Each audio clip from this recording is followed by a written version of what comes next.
चालक अनुपराज साक्य, जसले यही रूटमा कैयौं उडान भरेका थिए। तर बुधबार ओखलढुङ्गाको एउटा चट्टानबाट उनले आफूले उडाएको विमान छल्न सकेनन्। को पाइलट सचिन्द्र श्रेष्ठ त झन् वियोगान्त पात्र बनेका छन्। 4 महिना अघि मात्र अग्नि एयरको विमान दुर्घटनामा उनकी प्रेमिका को पाइलट सोफिया सिंहको निधन भएको थियो। आफ्नो प्रेम वियोगलाई भुल्ने प्रयास गर्दै थिए उनी, तर आफ्नी प्रेमिका गुमाएको 113 दिनपछि उनको पनि विमान दुर्घटनामै निधन भएको छ।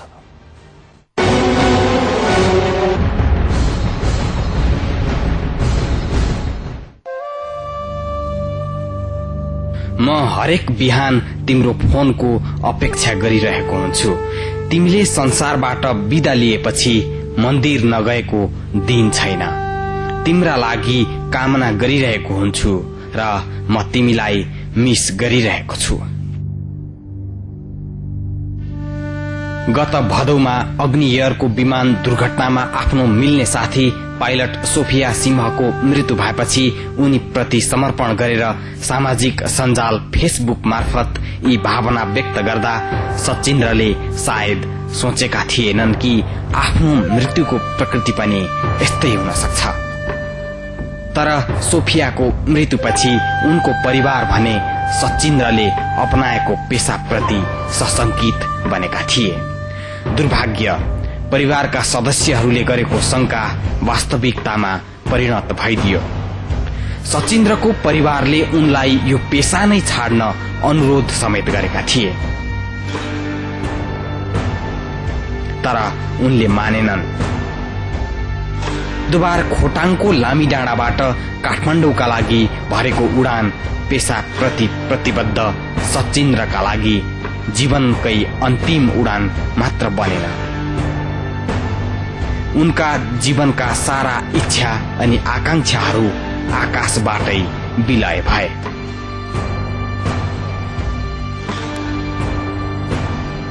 अस्ति फेरि उसकै गर्लफ्रेन्ड भनौँ सोफियाको डेट पछि फेरि पनि हामीले नगर भयो, छोड्यो, इच्छा पुरा भइसक्यो भन्दा नि मानेन। आज यस्तो भइहाल्यो।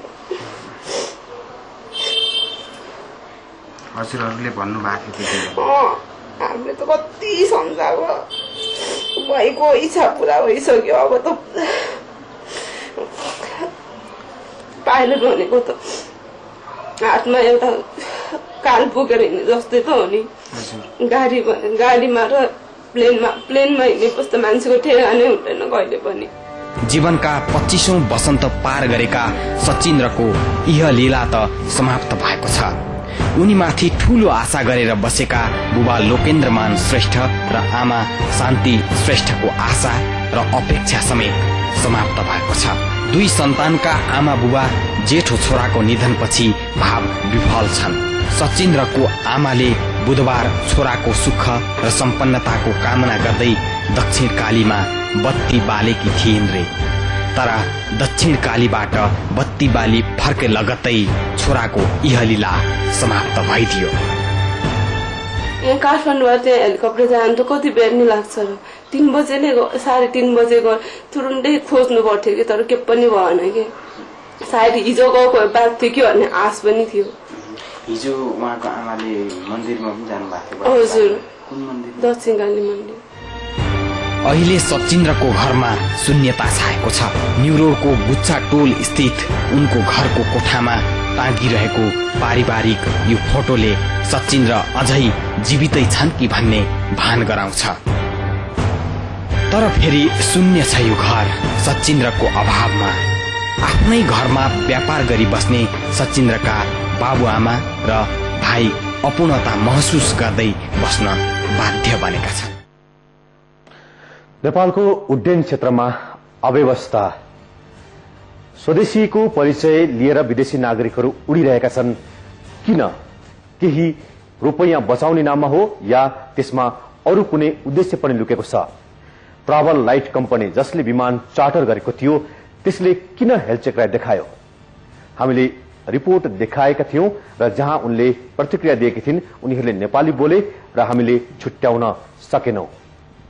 कि यति नै मापदण्ड हो या अरू कुनै परिचय चेक जाँच गर्नुपर्छ या पर्दैन? खबर प्रभाव स्वरूप भर्खरै मात्र ट्राभल लाइटकी सञ्चालिका कमला गुरुङ गिरफ्तारीमा परेकी छन् र उनलाई प्रहरीले नियन्त्रणमा लिएको छ। विदेशी नागरिकलाई नेपाली नाममा विमान चार्टर गराइदिएको न्यूजमा। यो घटनामा को दोषी छ? किन यसरी परिचय बदल्छन् विदेशीहरू? के कुनै विदेशी नागरिकले आफ्नो परिचय यसरी लुकाउन सक्छ? विमान चढ्ने बेला किन केही परिचय आवश्यक ठानिँदैन? नेपालको उड्डयन क्षेत्र किन यति अव्यवस्थित छ? यस्ता धेरै प्रश्न यो दुर्घटनामा सवार यात्रुहरूले लुकाएको परिचयले देखाइदिएको छ। दुर्घटना दुःखद छ। भुटानमा आफन्तहरू सबको प्रतीक्षा गरी बसिरहेका छन्। नेपालमा चालक दलका सदस्यहरूको घरमा रुवाबासी नै छ। प्रसंग जोड्नेछौं, एकैछिनको विश्रामपछि। चालक दलका सदस्य सहित विमानमा सवार 22 जना मध्ये 18 जना त भुटानी नागरिक मात्रै थिए।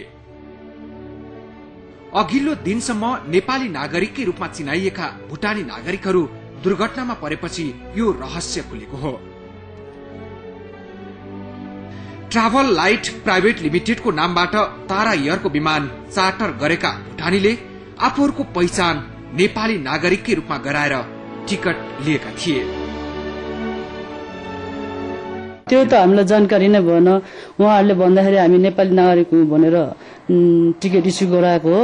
र जब त्यो एक्सिडेन्ट भयो त्यसपछि उहाँहरूले न्यूजमा उहाँको रिलेटिभ्सहरू रहेछ यहाँ, उहाँले न्यूजमा हेरेर ल तपाईको ट्राभलबाट चाहिँ हाम्रो मान्छेले टिकट काटेको, हाम्रो मान्छे अहिलेसम्म आएन, कहाँ भयो के भयो भन्दाखेरि मैले को बोल्नु भएको तपाईहरु भन्दा हामी भुटानी हो, हाम्रो मान्छेहरु तपाईकोबाट गएको थियो टिकट काटेर भन्दा म नि अचम्मै भयो, किनभने उनीहरूले टिकट इस्यु काट्ने बेलामा हामीलाई नेपाली भनेर काटेको थियो।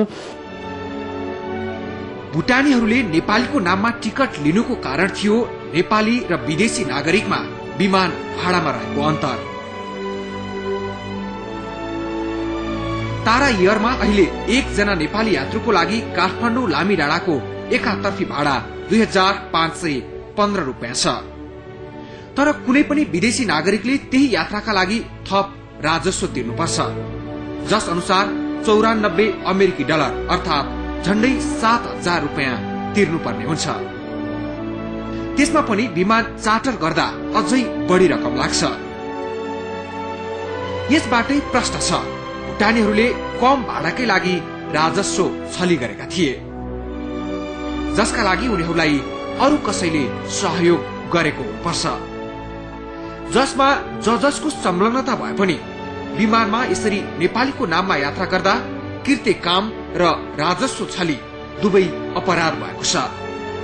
मृतकहरूको शव काठमाडौँ ल्याइएपछि अन्तर्राष्ट्रिय विमानस्थल पुगेका पर्यटन मन्त्री शरद सिंह भण्डारीले यसरी गैर कानूनी काम गर्नेहरूलाई कारबाही गर्ने प्रतिक्रिया दिए। हैन, दुईटै कुरा छ त्यहाँ। एउटा के छ भन्नुहुन्छ नि, तपाईले अब नाम ढाँटेर अथवा ठहर ढाँटेर अथवा नाइट ढाँटेर गर्ने काममा छ त्यहाँ, त्यसै पनि फर्जी काम हुन्छ त्यो। त्यो एउटा चिन्ता स्टेट हिसाब किताबबाट चाहिँ स्टेटले एउटा चिन्ता फौजदारी कार्यको हिसाबले हुन्छ।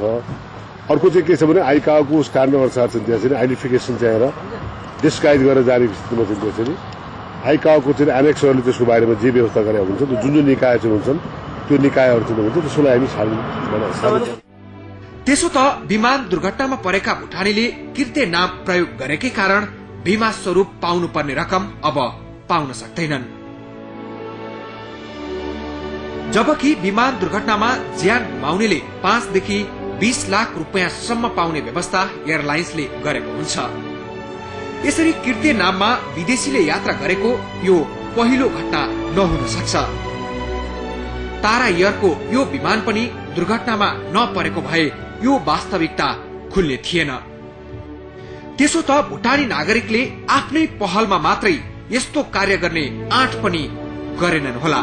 तसर्थ यसबाट पाठ सिक्दै राजस्व छलीमा अपनाइदै आएको यो कायदा रोक्नेतर्फ विशेष कदम चाल्नु जरुरी छ। एबी न्यूज टेलिभिजनका लागि क्यामेरा पर्सन केदार महर्जनका साथ अनिल पौडेलको रिपोर्ट। अनि नेपाली विदेशी भन्ने तपाईले छुटाउन सक्नु भएन भन्नुहुन्छ? सकेन। त्यो त हामीलाई जानकारी नै भएन। उहाँहरूले भन्दाखेरि हामी नेपाली नागरिक हौं भनेर टिकट इस्यु गराएको हो। र जब त्यो एक्सिडेन्ट भयो त्यसपछि उहाँहरूले न्यूजमा उहाँको रिलेटिभ्सहरू रहेछ यहाँ, उहाँले न्युजमा हेरेर ल तपाईँको ट्राभलबाट चाहिँ हाम्रो मान्छेले टिकट काटेको, हाम्रो मान्छे अहिलेसम्म आएन, कहाँ भयो के भयो भन्दाखेरि मैले को बोल्नुभएको तपाईँहरू भन्दा हामी भुटानिज हो, हाम्रो मान्छेहरू तपाईँकोबाट गएको थियो टिकट काटेर भन्दा म नि अचम्मै भयो, किनभने उनीहरूले टिकट इस्यु काट्ने बेलामा हामीलाई नेपाली भनेर काटेको थियो। अनि मैले उनीहरू भुटानिज भन्ने थाहा पाउने बित्तिकै तुरन्त तारायारमा चाहिँ फोन गरेर सम्बन्धित व्यक्तिहरूलाई उनीहरू चाहिँ भुटानिज रहेछ भनेर जानकारी चाहिँ दिएको थिएँ।